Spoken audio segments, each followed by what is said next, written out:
मेरा नाम नैना है। मेरी उम्र 25 साल है। मेरे बाप ने 2 शादियां की थी। मेरी सगी माँ मर चुकी थी और अब मैं सौतेली माँ के पास रह रही थी। मेरा बाप बहुत ज़्यादा बीमार रहने लगा था।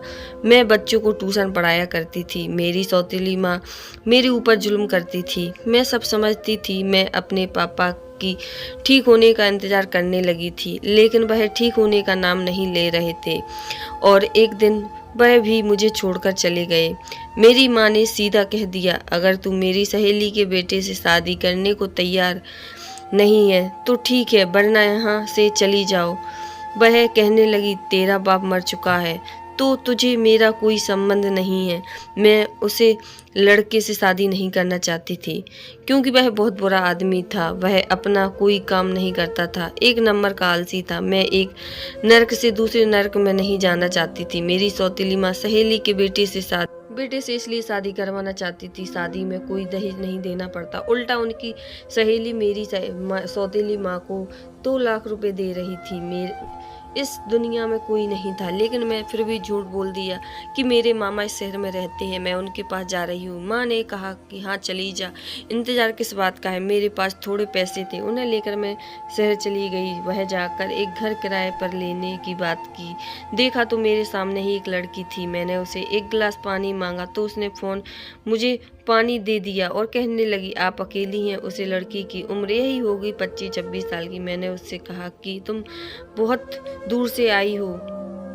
मुझे बताया कि यह एक बूढ़ा इंसान है, उसके कई घर हैं, वह मुझे अपना कोई घर किराए पर दे देगा। उसे लड़की को धन्यवाद किया, उसने मेरी बहुत बड़ी मुश्किल आसान कर दिया। मैं उसके पास चली गई। मकान मालिक ने कहा कि वह किसी अकेली लड़की को कमरा नहीं देता, लेकिन तुम मजबूर हो इसलिए देता हूँ, लेकिन मेरी एक शर्त है। पहले तो मैं डर गई कि पता नहीं क्या शर्त होगी, फिर मैं मान गई। उन्होंने कहा, तुम्हें मेरे कपड़े धोकर और इस्त्री करके देना होगा। मैं बहुत खुश हुई। चलो, उसे सौतेली माँ से छुटकारा तो मिला और मैं अपने नए घर को थोड़ा सेट करके, और फिर बूढ़े ने मुझे ढेर सारे कपड़े लाकर दिए। मैंने सोचा रोज एक जोड़ी कपड़े धोना और उन्हें इस्त्री करना आसान है। मेरे घर में 2 घर छोड़कर ही कोमल का घर था। उसने मेरे लिए चाय और खाना भिजवा दिया था। उसके साथ मेरी थोड़ी बहुत दोस्ती भी हो गई थी। मुझे लगा कि मैं बहुत अच्छी जगह आ गई हूँ। सभी लोग बहुत अच्छे थे। मैंने मेरे घर के सामने एक बोर्ड भी लगा दिया था, ट्यूशन पढ़ाया जाता है यहाँ। अगले ही दिन मेरे पास कुछ बच्चे भी आ गए थे। मैंने सोच लिया था कि अब जो करना है खुद के दम पर करना है। मेरे लिए यह सब करना आसान नहीं था, लेकिन मैंने अपने माँ बाप की अपनी आंखों के सामने मरते देखा था। उसके बाद मुझ में इतनी हिम्मत तो आ ही गई थी कि मैं समझ में अकेली लड़ सकूं। मेरे जो जेवर और पैसे थे उन्हें मैंने लॉकर में रखवा दिया था। मैं उन पैसों को खर्च नहीं करना चाहती थी। मेरी यही कोशिश थी कि मैं जो कमाऊं उसी से गुजारा करूं। इसी तरह मेरी जिंदगी जिए जा रही थी। लड़की थी कोमल, वह बहुत अच्छी थी। मैं उसके घर भी गई। उसकी माँ और 2 बहनें थीं। वह लोग गरीब थे। कोमल एक ऑफिस में काम करती थी। उसने बहुत जल्द मेरी नौकरी एक स्कूल में लगवा दी थी। मेरा जो मकान मालिक था उसका नाम जगदीश था। बूढ़ा था, लेकिन वहाँ पर रहने वालों की राय उसके बारे में अच्छी नहीं थी। सभी कहते थे कि उसकी आदत अच्छी नहीं थी। जब जवान था तो उसका औरतों के साथ अफेयर था। इस मोहल्ले में उसका 10 घर था, इसलिए लोग उसे जलते थे। उसके बारे में बड़ा बुरा सोचते। ऐसा मकान मालिक किसको अच्छा लगेगा जो महीने की पहली तारीख को ही पैसा मांगने उसके घर पहुंच जाए। खैर, मुझे से तो बहुत अच्छे से काम किराया मांगा था, इसलिए मुझे कोई समस्या नहीं थी। एक दिन मैं उसे बूढ़ा कपड़ा डर रही थी कि तभी उसकी जेब से 200 का नोट मिला। पहले मैंने सोचा कि वापस कर दूंगी, फिर सोचा कि रहने दो, आखिर मैं उनके कपड़े धो रही हूँ, मेरा भी कोई हक है। और अगर पूछेगा तो कह दूंगी कि हाँ मिले। रख कर भूल गई थी। अगर वह पैसे नहीं मांगेगा तो रख लूंगी, और वह तो इतना अमीर आदमी है, 10 घर का किराया आता है, उसे पैसों क्या कमी होगी। मैंने मन में बहुत सवाल थे कि कहीं बुरा मुझे कर लड़की न समझ ले।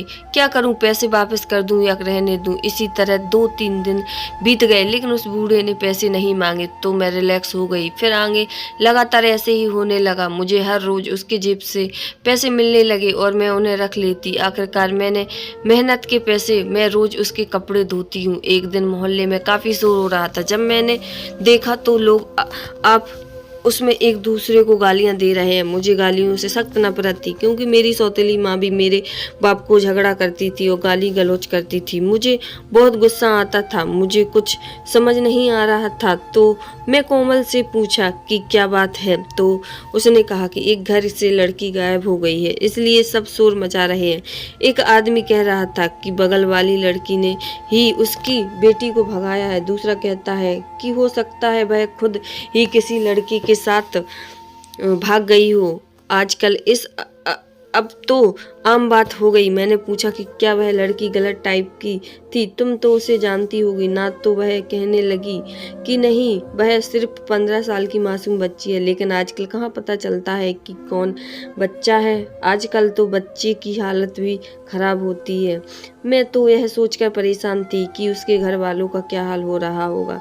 पुलिस भी 2-3 बार मोहल्ले में आ चुकी थी, वह सबसे पूछताछ कर रही थी। मुझे भी पूछा कि क्या तुम यह अकेली रहती हो, तब तक वह मकान मालिक भी आ गया। उसने कहा कि यह भले ही अकेली रहती है लेकिन भरोसे वाली लड़की है, मैं इसके माँ बाप को जानता हूँ, उन्होंने मुझे बचाने के लिए झूठ बोल दिया। मुझे उनकी यह बात बहुत अच्छी लगी, मैंने उनका धन्यवाद किया। उन्होंने कहा कि तुम अकेली क्यों रहती हो, तब मैंने उन्हें बताया कि मेरे माँ बाप इस दुनिया को छोड़कर जा चुके हैं। अगर मैं अपनी सौतेली माँ के साथ रहती तो वह मेरी शादी अपने सहेली की बेटी से करवा देती, जो कि एक नंबर का नशेड़ी आदमी था।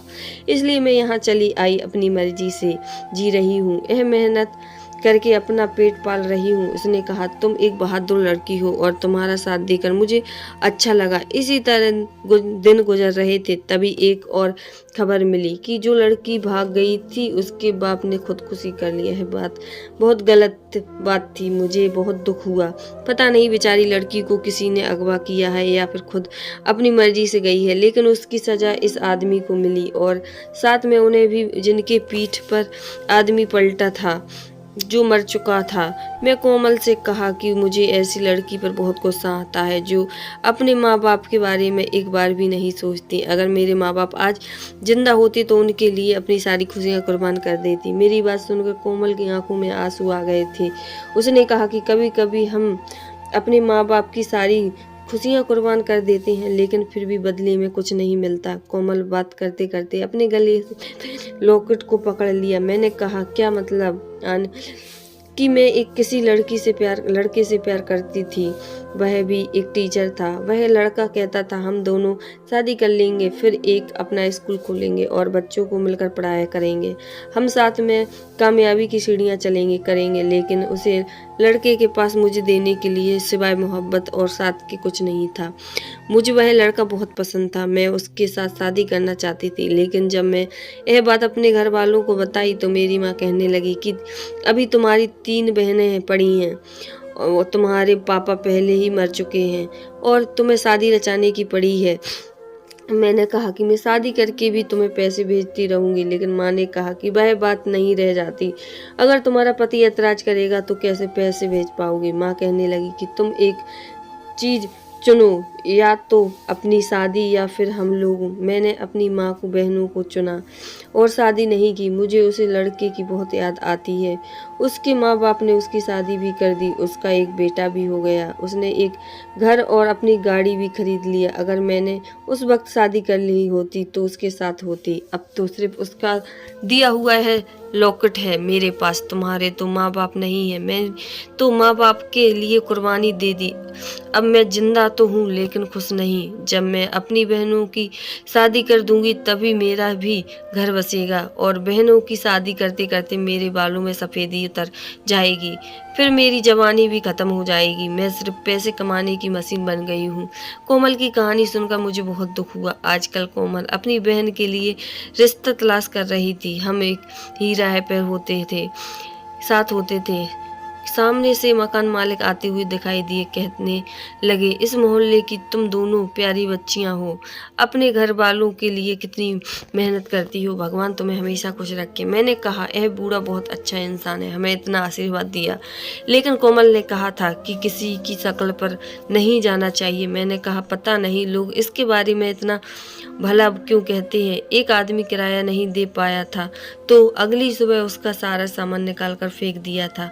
मैंने कहा कि हो सकता है उसने पहले टाइम दिया हो, और लोगों को भी तो सोचना चाहिए, ना कि टाइम पर किराया दे दे। अगर मकान मालिक को समय पर किराया नहीं मिलेगा तो उसका दिमाग तो खराब होगा ही। कोमल कहने लगी, पता नहीं तुम उसके बारे में इतना अच्छे से क्यों सोच रही हो। अभी तुम्हें यहाँ आए हुए सिर्फ 4 महीने ही हुए हैं, इसलिए तुम कुछ नहीं जानती। मैंने कहा, वैसे भी कौन सा उनके साथ हमें रिश्तेदारी निभानी है। अगर हमें हंसकर बुलाए तो हमें हंसकर ही बोलना चाहिए। शाम का समय था, वह अपने घर चली गई थी। मैं सोचती रही कि बेचारी कब तक अपने घर वालों को काम करके खिलाएगी। एक मेरी सौतेली माँ थी जो मुझे मेरे पैसे छीन लेती थी।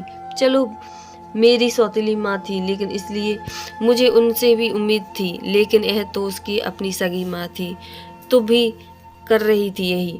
अब सुबह आँख खुली तो देखा कि शोर शराबा मचा हुआ था। अब क्या हो गया? जाकर देखा तो सामने का दृश्य देखकर मैं हिल गई थी। इस बार जो लड़की गायब हुई थी वह और कोई नहीं बल्कि कोमल थी। इस सुनकर मैं कांपने लगी थी। मैं दौड़कर कोमल के घर आई और उसकी माँ से पूछा कि यह सब क्या हो गया। तो वह कहने लगी कि रात में तू घर में ही थी, लेकिन वह सुबह हुई तो कोमल गायब थी। वह चिट्ठी भी रखी है जिसमें लिखा है कि मैं अब कभी नहीं रहना चाहती, सब कुछ छोड़कर जा रही हूँ। मैं दीप ऐसा नहीं कर सकती थी। उसे यही करना होता तो पहले ही कर चुकी होती। उसकी माँ से पूछा कि तुम्हारी कोई बात हुई थी? मैंने कहा, मेरी कोई बात नहीं हुई है, बस हम आ रहे थे और हमें बूढ़े अंकल मिल गए थे, तब तो सब ठीक था। मुझे लगता है कि कोमल किसी के साथ भागी नहीं, बल्कि उसे किसी ने अगवा किया। मुझे लगा था उसके गायब होने से उसकी माँ रोएगी, लेकिन वह उसे कह रही थी कि हमारा मुंह काला करके चली गई, पहले से ही हमारी जिम्मेदारी है, उठाना नहीं चाहती थी इसलिए भाग गई। उसकी माँ की बातों पर मुझे बहुत गुस्सा आ रहा था। इसी तरह दिन गुजरते गए और कोमल का कहीं पता नहीं चला रहा था। मुझे उसकी बहुत फिक्र हो रही थी। मेरी माँ ने एक बात सिखाई थी कि कभी भी किसी का कपड़ा धोना तो उसकी जेब को चेक कर लेना, क्योंकि कई बार जिम में ज़रूरी पेपर या फिर पैसे छूट जाते हैं। इसलिए मैंने भी उनकी जेब चेक करने लगी तो मेरे हाथ में कुछ ऐसा लगा जिसे देखकर मैं घबरा गई और अपना सामान पैक करने लगी। अब मुझे यहाँ नहीं रहना, यह मेरी जान को भी खतरा है, क्योंकि जो चीज़ मेरे हाथ लगी थी वह था कोमल का लॉकेट। लेकिन यह लॉकेट मकान मालिक की जेब में कैसे आया? इसका तो यह ही मतलब था कि कोमल को अगवा इन्होंने ही किया था। मैं पुलिस स्टेशन जाकर पुलिस को सब बता दूंगी और यहाँ से पहले निकल जाऊं, क्योंकि जब उसे बूढ़े को याद आएगी कि कोमल की है चैन उसकी जेब में रह गई तो वह मेरे पास आएगा। और मैं निकल ही रही थी कि दरवाजे पर किसी की दस्तक हुई। वह समझ गई थी यह वही बूढ़ा होगा। वह पीछे दरवाजे से कूदकर भाग गई और पुलिस के पास पहुंच गई। मेरे कोमल का लॉकेट दिया और सब कुछ बता दिया और कहा कि मुझे सुरक्षा चाहिए। उन्होंने तुरंत कांस्टेबल को और जांच शुरू कर दी। फिर पता चला कि पहले जो लड़की गायब हुई थी उसको भी बूढ़े ने गायब किया था। पुलिस ने बूढ़े को पकड़ लिया और उसने कबूल कर लिया था। उसने कहा कि कोमल अभी जिंदा है।